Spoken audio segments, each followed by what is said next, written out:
today the final judgment in the Supreme Court is settled. Unless maybe some places where elections were ordered, there are wrong elections, the cycle for electoral litigations has ended today.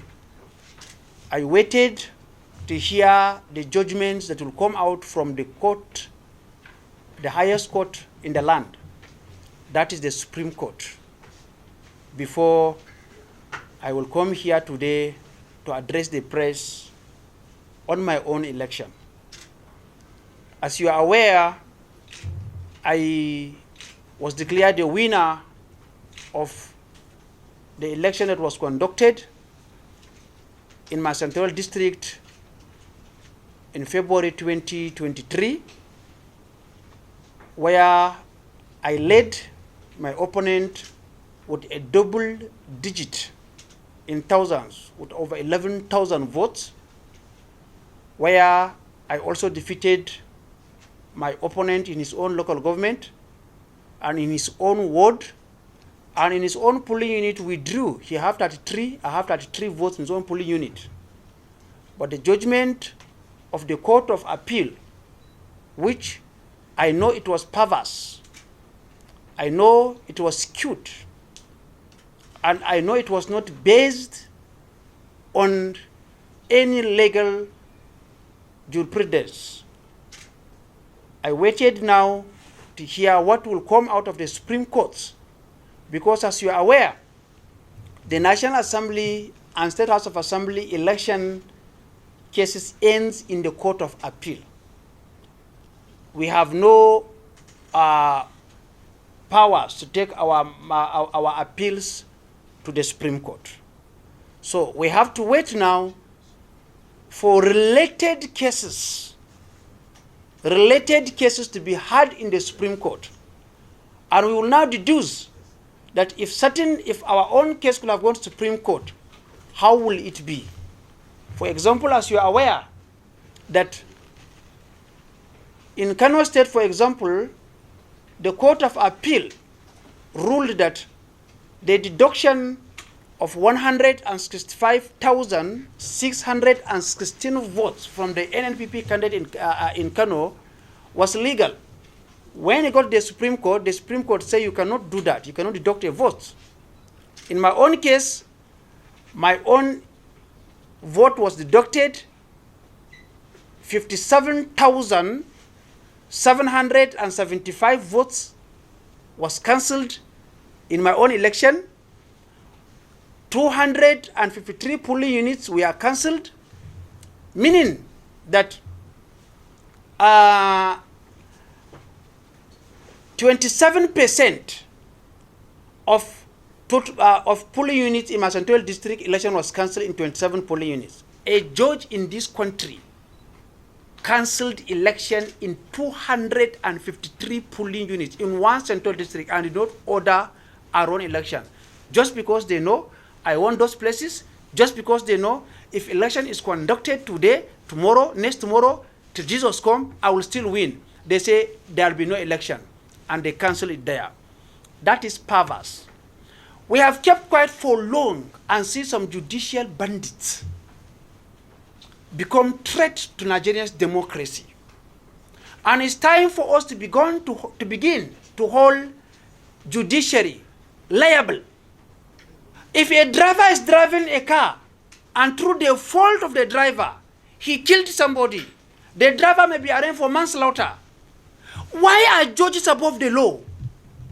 That they will deliberately occasion a miscarriage of justice and nobody hold them responsible. They are above the law? Do you need to be in the good book of a judge, or you need to be on the side of the law? The answer is simple. Citizens should be on the side of the law, not in the good book of a judge. The judge who gave the skewed and perverse judgment, who actually, 3 of her recent judgment is against the judgment she gave. Her own judgment, she went against her own judgment in my own case. was nominated to go to the Supreme Court. I have written to the president today, and I'll read a letter to the president. We don't need those kind of character in the Supreme Court. We don't need it. I have petitioned the president to stop her swearing as a court of the Supreme Court. And I have also written to the Nigerian Judicial Council, NJC, today, and I'm calling on the NJC to investigate this case. To the President of the Court of Appeal, let it be on record that it is during your time as the President of the Court of Appeal that the Court of Appeal descended into the abyss of caricature. There has never been time in the history of the Court of Appeal that the Court of Appeal became a catch and carry point, a POS point, like as in your own time. And I want the President of the Court of Appeal, Justice Monica Damsa, to know that I screened you as a Senator of the Federal Republic of Nigeria in June 2020. Your CV was forwarded to us. I have your CV with me. We screened you.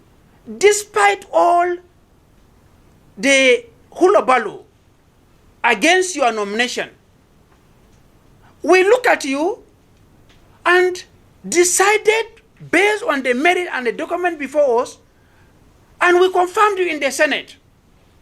Did I take money from you? Have I asked you to give me any money as a senator before I screened you, I passed you? I could have objected. When you visited the Senate President, Senator Ahmed Lawan, that time, in the Senate President Lodge, official Senate President Lodge in Maitama, on that Thursday by 8 p.m., I was there, I received you in the Senate President Lodge. Did I ask you for money? Did you give Senator Ahmed Lawan money? Today in your court, the moment matter go into the Court of Appeal today, it becomes something else. Children of judges, flawed either petitioners or respondents,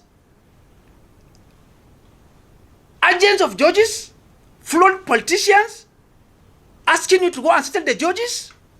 This is not the renewed hope of Mr. President. Mr. President, you came under the renewed hope mantra, meaning before you renew somebody's hope must have died. You are renewing the hope of Nigerians in the country called Nigeria. This is not a renewed hope. And we trust, Mr. President, that you will continue renewing the hope of Nigerians. We have seen you act swiftly in the Better Edu Gate scandal. You moved swiftly. And we also believe that you will move swiftly on this matter. And I want to also add quickly that judges and MBA, you have to stand up and protect the law. And I'm calling on good lawyers. I have received call from senior lawyers, very senior lawyers in this country, who say they are tired of legal profession. They want to change law. They want to change profession because it is not again who know the law. It is not again about the law. It is not again about the hardworking lawyers, but who knows his ways around judges that wins election. Don't leave this profession for bad lawyers. The good judges out there, don't give up and feel as if the bad judges who override your good judgment are having a field day. No. Don't become corrupt. Don't become bad like the corrupt judges.